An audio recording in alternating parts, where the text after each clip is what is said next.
व्यक्तिशः मला वाटत होतं एक 2 वर्ष शिंदे साहेबांना आणि पुन्हा 3 वर्ष फडणवीस साहेबांना असा फॉर्म्युला काहीतरी निघेल. शिंदे साहेबांनी तसं काम केलेलं होतं. त्या जोरावर कदाचित वरिष्ठ असा निर्णय घेतील की वर्ष 2 वर्ष शिंदे साहेबांनी परत फडणवीस साहेब असं होईल, पण ते झालं नाही. आता जे आहे राजकारण कसं आहे, शेवटी त्या प्राप्त झालेल्या संधी आहेत त्यासुद्धा हाती घेऊन पुढं जाणं ही राजकारण. शिंदे साहेबांचं काम चांगलं आहे.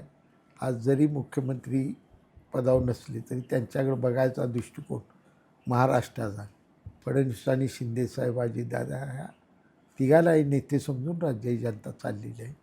तर खुर्ची एकच असते, सगळ्याला देता येत नसते. शिंदेसाहेबांना दिली असती तरी प्रश्नच, फडणवीस साहेबांना दिली तरी प्रश्न. ही प्रश्न तयारच होत असतात, त्याला काही कुणाजवळही उत्तर नाही. पण चाललं आहे हे महायुतीचं नेतृत्व तिन्ही चांगल्या पद्धतीने सुरू आहेत. अजूनही मला कारभार ही लॉजिकली बाहेर चर्चा ही गौण ह्या तिघातल्या मतभेदामुळे एखादा राज्याचा निर्णय थांबला अशी एकही गोष्ट घडलेली नाही. म्हणजे तिघं मिळून व्यवस्थित कारभार करतायत.